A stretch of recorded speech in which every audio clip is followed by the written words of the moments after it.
স্বামী হলো মেয়েদের জীবনে অমূল্য সম্পদ। সে যদি বাজার আনে তাহলে ঘরে অনেক শান্তি।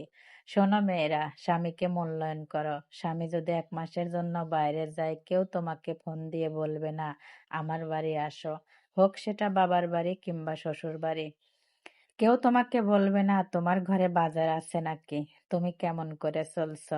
কেউ বলবে না, কেউ না। বিয়ের পরে বাবার বাড়ি আর শ্বশুর বাড়ির ভাতের যে কত দাম, বিবাহিত মেয়েদের কাছ থেকে জেনে নিও। স্বামী যদি 5 দিনের জন্যও বাইরে যায়, তাও কেউ বলবে না আমার বাড়ি আসো। নিজে ইচ্ছে সেই বাড়িতে যদি থাকার ইচ্ছাও করো, সবার আঁকাবাঁকা কথায় থাকতে পারবে না।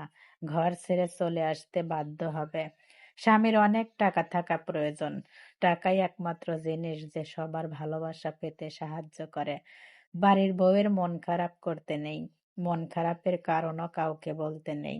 স্বার্থপর মানুষেরা নিজেদেরকে নিয়েই ব্যস্ত থাকে। অন্যর মন খারাপ কেন হয়, কিসের জন্য হয়, এইটা নিয়ে তাদের কোনো মাথা ব্যথা থাকে না।